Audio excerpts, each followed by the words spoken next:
So I want to talk about chapter 7. Um, Arrays in Java are very similar to arrays in C++. And so hopefully, again, this is review. No, it's not flipping. Okay. So we have basically, you can have a variable of different data types, right? But it can only store one piece of data. And so if we wanted to have basically a list of data, we can have an array to store that. And so if we wanted to have a bunch of temperatures instead of just one temperature, we can have an array of temperatures, okay? But when we have an array, how do we actually access those elements? We have something known as index or subscript that we are using to access those values. And so we put the values in to, I know it's confusing, but starting at index location 0, and then each one into a different, 1, 2, 3, and so on. And then you can say the name of the variable that you have for the array, and then the subscript. You put the square brackets and you put the subscript and it'll pull out that number. Now, when you're doing it, the only difference between a regular variable and an array is that you put the square brackets there. It can actually go before or after the variable name. It works either way. But just follow the naming variable rules that you were using all along. Start with a lowercase letter, and then all the different things that you can't start with a number and so on that you use for variable. You can, any data type that you can have for a regular variable, you can have for an array as well. But just doing this actually doesn't actually create the array. So then you have to actually finish this, and you can actually do this all in one line if you wanted to, where you wouldn't have to say numbers equals. You could just put the equals part up here right after that. And so this would actually create an array of 6 values, and then you would have it look like this, where you can put the 6 values. But because we are creating 6 values and we start at index location 0, we actually end at index location 5. So if you count 0, 1, 2, 3, 4, 5, that's actually 6. I know that's kind of tricky, but just try to remember that you're always 1 less than however many you have for your index values when you're trying to access it. So arrays are actually objects in Java, and that's why you see that keyword new there. You actually are creating an object. And knowing that kind of helps with knowing how they work, because when you are trying to copy arrays or you are trying to access arrays, you are actually accessing a reference location, and you're accessing the first reference location of the first value, and then it goes on through the different values in your array. So we have to keep that in mind when we're like passing an array to a method. We're passing the reference location because it's an object, and then it may work a little differently depending on what we're doing just because of that. So you can do it all at once like this. And then there's all different examples here of different types of arrays you might have. Like there's a float array, a char array. This number here tells you how many values you're going to have in that array. So like this array of temperatures has 100. This one has 41 letters, 50 units, and 1200 sizes. Okay, so when you do create the array, you do have to tell it the size of the array. It has to know how much storage space it needs to actually create this array. So either you have to specify the size and put the values in later, or you have to have an initialization list, which is where you actually supply the values. And if you supply the values, then it knows how many you have because you gave it the values. So you either give it the values right away, or you tell it how many you're going to have, and then later you put those in there. Now, this here could actually be a variable if you wanted it to be. And so you can actually ask the user how large the array is and then create it based on the size that they say, and that could be a variable. So you could still say, how many values do you have, or how many temperatures do you have, for example, and then create an array of temperatures based on whatever value they said they had, and then it would adjust according. But with an array, once you establish the size, it has to stay that size. You can't add extra values. Now, you can have an array that has 100 places for values and only put 50 in there. You can partially fill it and just not use the rest, because that's kind of wasted space. But it'd be better to have too many than not have enough, because if you have 100 values and you put 101, then you're not going to have a place for that 101. There's no way to add that. And so we'll talk about an array list where you actually can add extra values and it can change in size, but arrays don't change in size. So once you create that size, that doesn't change. Okay. So here's an example of a variable. So you could create this, for example, variable, which is called array size, and it's a constant. So we call that a final in Java. And so it's not going to change. And then you just use that here in place of this. But the reason why you might want to create a variable and use that is because when you go throughout your program and you are using, you're depending on that array size, like maybe you're doing an average, or maybe you're trying to loop through those array, the number that you have. if you had a number there, you'd have to change that number every place you have that number, which is likely that you might forget if you change the number of elements in your array. But if you use a variable and you have it and you have the variable connected, if you change that, it changes everywhere. And then you don't have to worry about like, oops, I forgot that I changed this. And now I have to worry about my average being wrong or my loop not going enough. So having a variable is nice. You change it in one spot and it changes everywhere. Okay. So if you, there's a lot of ways you can actually say this. And so if you're talking about this numbers array, this is index location 0. I usually say index, but you can also say sub 0. Okay, that's one way you can say it. So if you're trying to access that first element, it would actually be location 0. So like sub 0 or index 0. Everybody remembers this, right? It's not like completely new. Okay, so then again, we were talking about this. So if you were going to have 10 values, you would actually go from 0 to 9 because 0 to 9 actually is 10. So that 0 kind of throws it off a little bit. So you're always one less than how many values you have for the last index location. Okay, so when you're doing your loop, you always use a for loop because a for loop means you know how many times you want to go through it. And because you are going to know the size of the array, because arrays you have to establish a size, it's easy to use a for loop because you can go until the end of the array, how many values you have. And so if you were going to have 100, you have to be careful not to go equal to 100 because remember your array index location starts 0. So if you go 0 to 100, you have 101 values, which is too far. So you always go one less than. So you always go less than the last number, not less than equal to. So if you would just go less than and take off the equals, that would be correct. But don't go less than equal to. So in C++, if you did that, what it would do is it would just kind of fix it for you, kind of like it would just pull whatever value it could find in the next memory location. Or just if you're putting values into it and it didn't have a spot for it, it would just override whatever was in that memory location that was next to it, which is, you can say is good because it didn't crash, but is bad because now you just maybe wrote over top of something you didn't want to. So in C++, you don't have the exceptions that you have in Java because if you go too far in an array and you pull a value that you don't have, it'll just pull whatever's in the memory location and it'll put whatever. So it kind of just does it, even though it can't really do it. But in Java, if you try to pull from a slot you don't have, or you try to put into a index value that you don't have, you get this array index out of bounds exception. And an exception in Java means something's happened that's not possible and it's basically causing problems. It's a runtime problem. So like when you have syntax errors, that's like, I forgot a semicolon or I didn't do this correctly, the computer doesn't understand me. But when you have an exception, that means that something happened in your code that caused it to have a problem. And so it crashes. Okay, so that's a crashing. And so you'll see that being printed out. We'll try to do that so you can see that. But at the end of this class, the very last chapter is called exceptions, and we talk about how to handle all these exceptions. So like if we didn't want it to say array index out of bounds exception, what could we do instead? And so we get to pick what we want to do. But in this case, we would just see that, and we would hopefully know we went too far in our array, we should fix our loop, and then we can move on from there. Okay. So I talked about this briefly. You can say how many values are in the array, but you can also just put the initialization list, which means put all the values in. And so if you're talking about an integer array, you can just put, these are curly braces, by the way, here, and you would just put them in separated with a comma. If it's like a string array, make sure you put quotes around it, but every value gets separated by a comma. And then you don't have to put the size of it because it can count those. It knows how many values. It's going to put one in every index, and so you don't need to say the size. And so just kind of going through, like this value would be assigned to index 0, and then this one to 1, and so on. Okay. All right. You can use arrays the same way you can use a value from a variable. You can put them into equations. You can use them in conditionals. You can use them in loops. And so whenever it pulls whatever value is in that location, it works the same in any equation or loop or condition. Okay. So you can do that.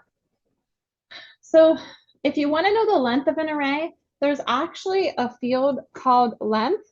And so if you just say the name of the array and you put .length, it'll pull the length of it, which is really good for loops. Because then if you do have a variable that has the length of it, you can use that. You can say less than that variable. But if you wanted to, you can also say the name of the array .length, and it'll pull the length. And then that way, it's going to calculate it every time for you. So if you change the length, like if it was 10, but it changed to 8, then it'll change for you. Okay. So an example, oh, I wanted to go back through this because you can use this with an array. You can use an enhanced for loop for an array, which you'll see a lot of people do. It's kind of a lot more condensed and it's easy to use. The only thing is that if you do this, you don't get the index locations if you wanted those for some reason. But if you didn't want to use those, then this is easy to use because you just put whatever name you want to use here. For, you know, like if you're printing the values from an array and you're working with an integer array, you can put like val here, for example, that stands for value. And then what's the name of your array? And then if you put val, it actually goes through every value in your array. So the for each loop just kind of goes through every value. And so it's going to put each value into val, and then it's going to print it for you. So, or you could do the longhand way if you wanted. It works the same. Okay, so we talked about this. So when you're doing a for loop, you always have to start your for loop at 0 because you're working with an array and it starts with 0, the index location. So make sure you start at 0. Go less than how many you have altogether. But you don't want to just put the number here. It's like if you had 10, you don't want to put 10 here. Because if you decide to change your array later, then you have to remember to go back and change that. And so that's an easy way to make a mistake, is to forget to change that. So putting the name of the array.length allows it the flexibility that if you decide later you only want 5 values, then that changes to 5 and you don't have to remember to go put that as 5. So try not to put a number there. Try to put the length of the array or a variable that you use for the size of the array. Does that make sense to everybody? Okay. And normally you count by ones because you want to do every single value in the array. So normally once you get this for loop established, it looks the same for all your arrays that you're doing. The only thing that changes is the name of the array here, but that header is the same for every array you do. Okay. All right. If you want to copy arrays, you can't just put the name of the array, unfortunately, because we talked about these are actually objects. And what happens is those values are stored in that memory location for array 1. But when you say that array 1 is going to go into array 2, what it does is it pulls the reference location. And so it just points to array 1. And so, yes, it'll have the same values. But I always tell students this would be really weird. If I made a copy on the copy machine, and then I grabbed that first sheet of paper and I put a big star on it, and then a star appeared on my copy, that'd be really weird, right? Because everything I do on this sheet would change because this sheet is the same as this sheet. It's a pointing to the same. So like if you were to change the numbers in the first array, then the second array numbers would change as well, which is usually not what you want. Because if you wanted a copy and you change the first array, you probably don't want the second array to change the same numbers because what you're doing is you're just pointing to the same array. So if the first array changes, then the second one changes as well. So when you make a copy, normally you want to be able to do something to this copy, but you don't want it to necessarily happen to this copy as well. And so does that make sense? So if you did want it to, then this would be the right way to do it. But most of the time, that's not what you want. And so you actually have to go through every value of the array and copy it into the other array. So you use a for loop to go through and put every value into the new array. I know it's more work, but then it ensures that you get the value in there. So when you're copying, you would have, for example, this is your first array and this is your second array. Now, when you do the second array, you would just say, I want it to be the same length as the first array. Now, here, when you do it, you can say, okay, what is the size of the first array? And then I want to take every value of the first array and put it into the same index location of the second array. So like if you're on 0 for the first one, it would take the first array index location 0. So it would take this 5 and it would put it into the index location 0 of the second array. So then you would get 5 for that one. And once it's finished looping through all the values, when you get to the end of the array here, then what you can do is you can change values in either array, but it won't affect the other array. Okay? Does that make sense to everybody? So then they're separate copies. They're not the same anymore. So this is different than the other one that I had. Where did it go? This. I swear I had an array one here. There we go. I just didn't see. Okay, up there. The code's up here. I was not looking at this, but you know, they're both pointing to the same thing. Okay, but this one's different. Okay. All right. You can, and we were talking about this before. If you want to pass arrays as arguments, you can do that, but just beware of what's going on because you're pointing to the original array. So if you make changes to the array in whatever method you're doing, you are actually changing the original array. So just beware of that. But if you're just like printing, that's not going to change it, so that's fine. So like if you do want to pass an array, you just say the data type and you put the square brackets to say you're passing an array. And then when you do pass it, like when you call the method, you would just put the name of the array. You wouldn't put the square brackets. You would just put the name of the array. And then that array will go down here to whatever name you gave it here for this array. And, you know, it can be the same, but it doesn't have to be the same name. So this one's called array and this one's called numbers. But this array is just going to say, okay, this one is going to point to this one. Okay. And so then here, when you say array index location 0, when you're going through the loop, it's going to go here to the 5 and it's going to go through each one. Everybody okay with that? Okay. Y'all remember pointers from C++, and we don't have those in Java, but we still have to understand kind of how that works because we still are having that problem of when we're using an object, we are pointing to the same location. Okay. All right. So if you are comparing arrays, it's the same thing. So if you're trying to compare these, you see that these two arrays actually are the same, but you want to see if they're the same. You can't say equal equals. And we talked about this before. Some of you had an assignment that was confusing because if you use equal equal and you were trying to compare a string, you had trouble because strings are objects and arrays are objects as well. So when you use equal equal, it only works for primitives. It doesn't work for objects. The reason is because equal equal is going to compare reference location whenever it has an object. So the problem with like strings is the same thing. The strings are objects, so it compares the reference location. If they're not stored in the same spot in memory, then they're not the same. It doesn't matter of the contents. And the same thing with an array. It doesn't matter that the contents are the same. If you ask if the first array is equal to the second array, it's going to tell you no because they're in two separate memory locations. And it's only checking the memory location. So the only way for them to be the same is if they're in the same memory location. And how would it be in the same memory location? If you did the copying like you did, you know, like I told you before, where you don't go through each value and you just actually put the array into, that's the only way they would be the same. Otherwise, this doesn't check contents. So it won't, most likely NetBeans will warn you. It'll come up with some warning that says like, hey, you are comparing reference locations or something like that. Hopefully it should kind of tell you that. But if you do this, it will let you go. It's not a syntax error. It'll just never check the contents. It'll just check, it'll tell you that they're not the same. So in this one, it'll say the arrays are not the same because it's checking the reference location, not the contents. Does that make sense to everybody? So don't use equal equals with objects. So unfortunately, there's no equals with arrays. It's not the same as the equals with strings. So the equals with strings, they had to actually write that method for you, but there is a way to do it.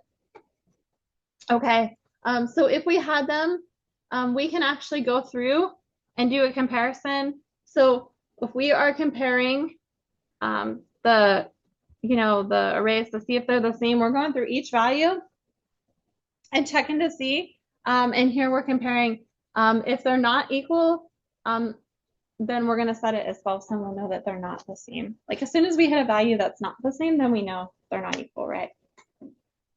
There is another way I'll show you to do it. There is a method that they wrote for you, but unfortunately it's not just like this array dot equals this array, but it's pretty close. So. All right, if you want to know the highest and lowest, you probably did this in C++. I hope this is review. But you would, if you had an array, for example, this one has 50 values, the name is numbers. And what you want to do, one way to do it, this isn't my favorite way, by the way, because it can have problems, but this is the way the book shows you. So this takes the first value of the array. Now, why do we pick the first value? Because we don't know how many we have. Okay, so it doesn't make sense to take like the 10th value. So we just take the first because we know we have, if we have an array, we have to have at least one value. So we take the first value. So remember that 0, so it's going to pull the first value of the array and put it as the highest, okay? Because what you're going to do is you're going to start off with the very first value, and then you're going to compare every number to that value. And if you find a number that's higher than that value, you're going to save it as the new highest. And then you're going to go to get the next number and see if it's higher than the higher you had before. And then keep going. You're only comparing two numbers at a time. So you're having the old highest, and then you're comparing the number to it to see if it's higher, and then to see if it's higher. And when it is, replace it. Okay. So here, what you're doing is you're looping through. Now, this is very confusing because you're probably saying, why you start at 1 when we know arrays start at 0? Well, your book did this because it already has the first number. So it said there's no point in comparing, like if you have the first number in your array, there's no point in comparing the first number to the first number because we know it's not higher because it's the same number. So they skipped to the second number because they already had the first number. Does that make sense? Okay, so it would not matter if you start at 0 if that's frustrating you because everything else starts at 0 and that's kind of confusing. So it would not bother me if you start at 0, just one extra step really doesn't make a difference, okay? Then you go the length of the array counting by 1. So inside here, you see, okay, if the number that you are on in the array is greater than the highest, so the highest is the first number you have, but it can change, right? Because each time we're taking that number and making it the new highest. So when you find a number that's higher, you're replacing it, and then you go to the next number in the array, see if it's higher than the number you had before, and the next number, and you go through one by one, every number in the array, but it's actually pretty quick. And then the same thing for lowest. Lowest you set as the first number. This for loop is exactly the same. And actually what you could do is if you were going to do this, you could actually just take this if statement and put it right under here. Do not try to combine them. Don't try to combine highest and lowest because they're not related. Just because it's not the highest doesn't mean it's the lowest. Like don't try to do an if else with it or anything like that. So they're two separate if statements. So technically I don't need two separate loops for it. I would need to have this variable defined up here. And then I could take this and put this inside this loop, but it would be a separate if statement. It wouldn't be connected with the other if statement. Does that make sense to everybody? Okay. So what I like to do instead of doing the first value of the array, because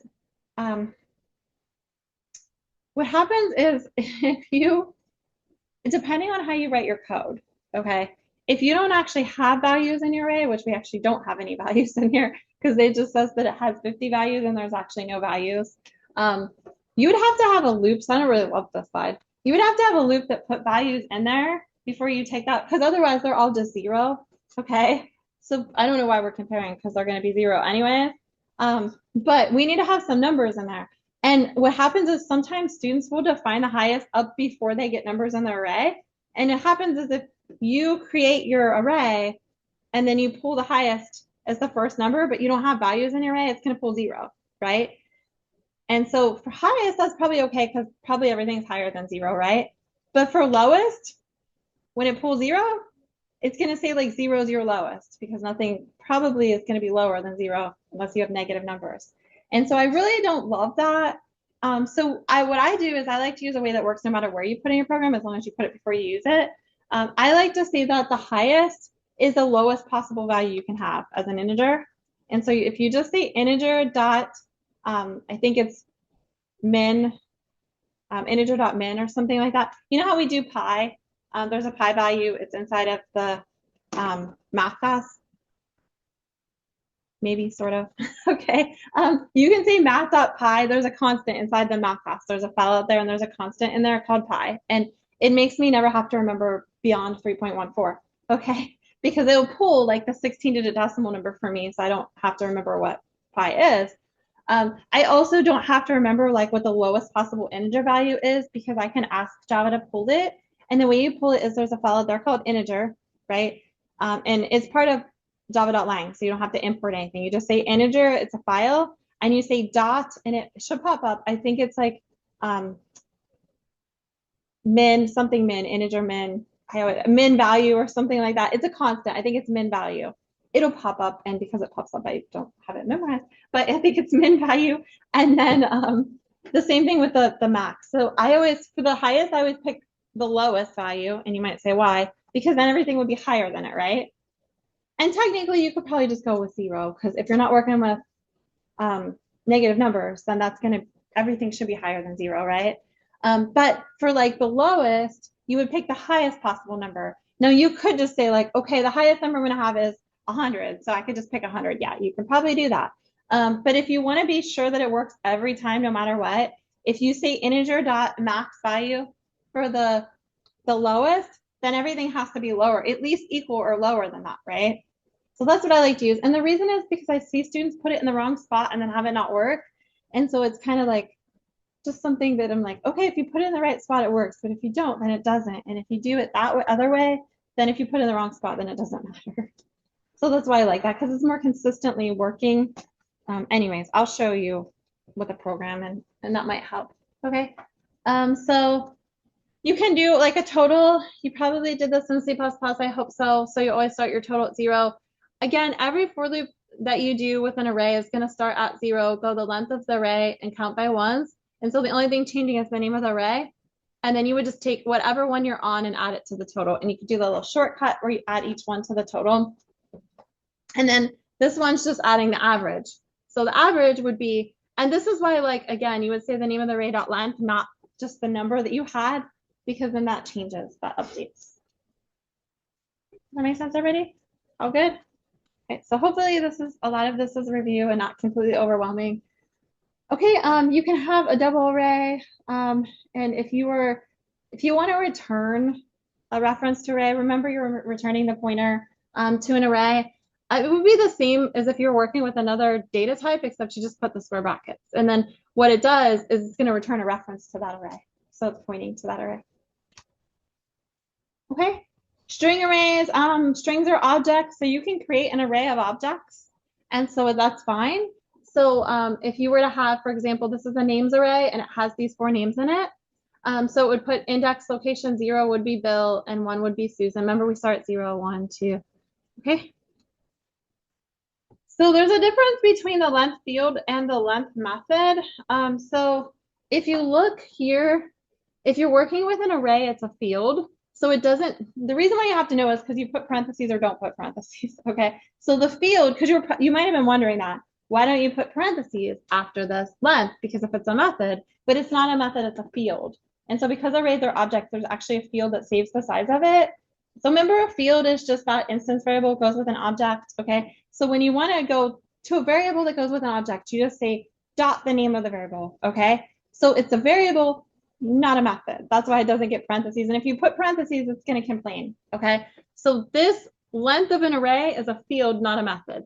But on a string, it's a method, okay? So that's the difference. So do you put parentheses or not put parentheses? So if you do and it complains, then just take it off and maybe that'll kind of remind you, okay? All right. If you create, again, we could create an array of strings. We could create an array of any objects, right? And then every object you have will have all the properties that go with that object. It'll save it. So if you create an array of objects, automatically it defaults everything at null, okay? If you create an array of integers, it defaults everything at 0. So just like our instance variables we were talking about, like numbers are defaulted 0 and objects are defaulted null, okay? So if you didn't actually put the bank account objects in there yet, you wouldn't have anything. And then just remember that each one is actually pointing to a reference out there, and then all of the different things go with that. So like if you had a balance, it would go with each object. Okay, so this is creating the new bank account objects that you have. You would have to have like a bank account blueprint that had everything in it, that had all your setters and getters and variables and everything.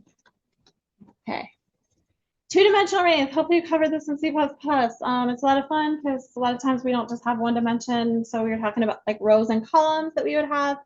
So it gets a little more complex because you have to have a loop inside a loop. So you have a nested loop. One handles your rows and one handles your columns. But we talked about like nested loops before. I'm printing like asterisks. It's the same idea as like our rows and columns. Remember that you always start at 0. So you start your row 0, column 0 is your first thing that you have there. So like if I wanted to store one student's scores for this class, that would be a one-dimensional array, right? But if I wanted to store everybody in this class's score, then that would be a two-dimensional array, right? For all of the scores in the class, like, you know, like a grade book, right? So like my grade book is a two-dimensional array because I have all of the students' names and all of the different assignments and tests that we have. If I was talking about the whole class and just one test, that's a one-dimensional array. But if I'm talking about all of the students for all of the assignments, then that is two-dimensional, right? So think of it like here are the students and here are the grades. Does that make sense to everybody? Or here are like the assignments, okay? Okay, so two dimension, you have two square brackets, right? Then you have to say how many rows and how many columns. So first is row, then columns. They don't have to be the same, right? Just like I don't have to have equal number of tests in this class as I have students, right? So rows and columns can be different. And then kind of how you number them, how you access each row and column, you have the two square brackets, and you start with 0, 0. This is the row across, and this is the column down. So this is row 0, so all of them start with a 0, right? And then because this is column 0, notice that the second number, they're all zeros. Okay, so if you see how you're moving across those, when you want to access a particular item in the array, you do it by row first, then column. So think like row is going your horizontal and the other one is vertical, right? So if you wanted to put 95 into this particular row and column, 2, 1, so you would go into row 2, so remember start at 0, and column 1 would be the second column. Everybody good with that? Okay, so again, nested loops, so you have a loop inside a loop. The outer loop handles the row usually, and the inner loop handles the column. You always go, you can use a variable name for that, or the array name, but you can, this one we just do 3 and 4, but we're doing row, start at 0, increment by 1, and then we're having them enter the data, and when the data comes in, it's going to go into that particular row and column. It's going to fill out the chart for me. Pretty good so far? Perfect. Okay. So if you want to print them, it's the same thing. So you have one inside the other. Remember that if you're thinking about that two-dimensional array, when you're on a particular row, when you're going straight across, you have to handle all the columns for that row before you go to the next row. So that's the way that the loops work, because the row is going to be 0, but then in row 0, you're going to handle column 0, 1, 2, 3, and yeah, 0, 1, 2, 3, because we're going to stop. And then we're going to go back to the next row. So we are actually going across the row doing all of the values. And then we're going to the next row doing across all the values. So the columns are the values for that particular row. Does that make sense, everybody? So finish the inner loop before you go back and increment the outer loop. Yes. Is there also a dot length for that type or no? Yeah, it's a little more tricky, and I think it's in like one of the slides to come. Yeah, it's a little. You can use it the same for the first, but not the second. I think I have it. If I don't, I'll show you. Okay.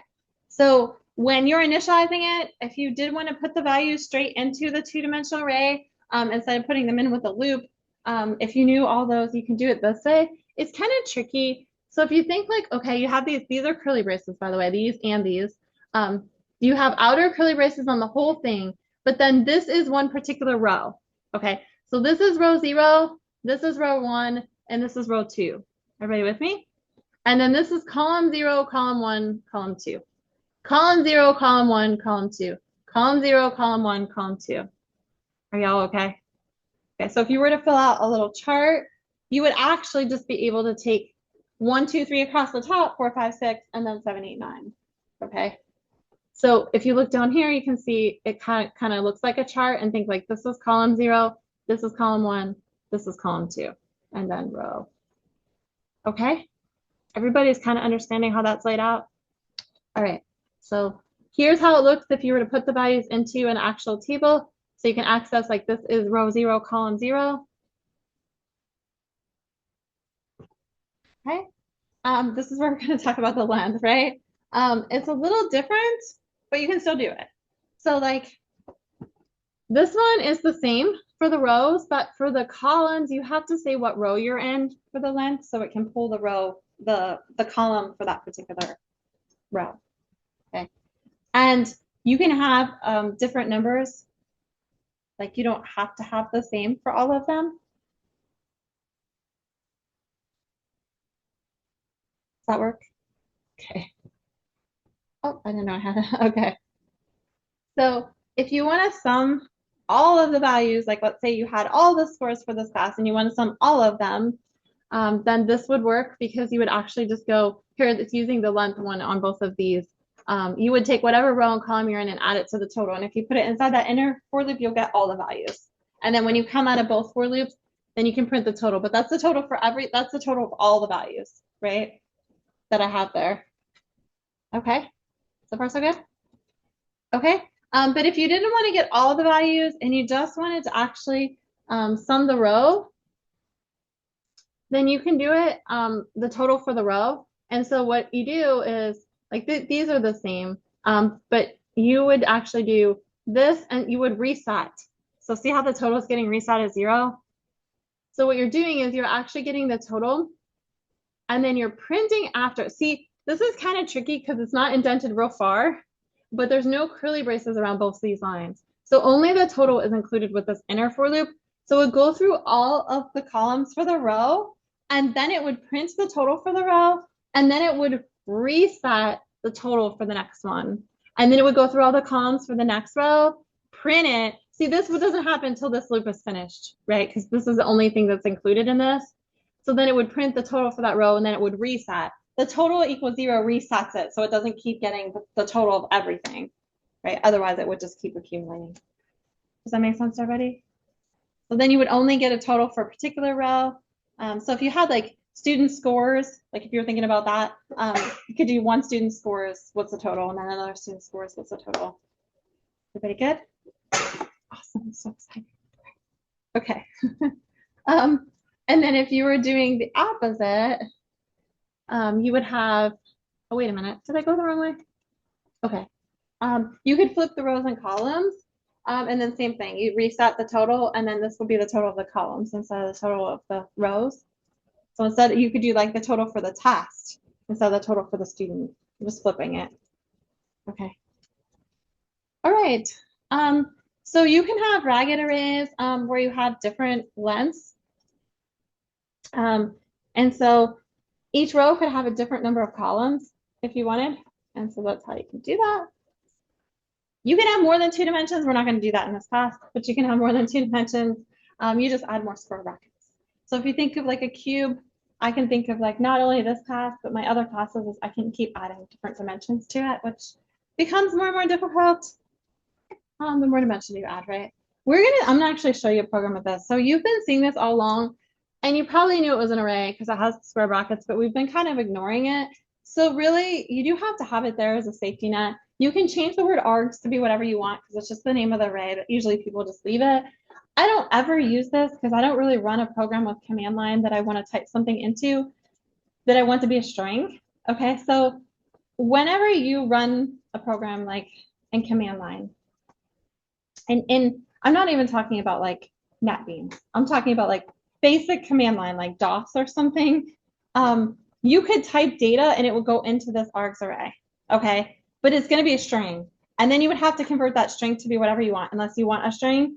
So if someone runs the program and they type data, no, if you run it in NetBeans, unfortunately, if you type data, it's not going to have anywhere to go because you didn't set it up. You have to set, there's a setting you have to set up to let data come into this command line argument. So it's really extra work, I think, and so that's why I don't use it because I don't run anything on DOS.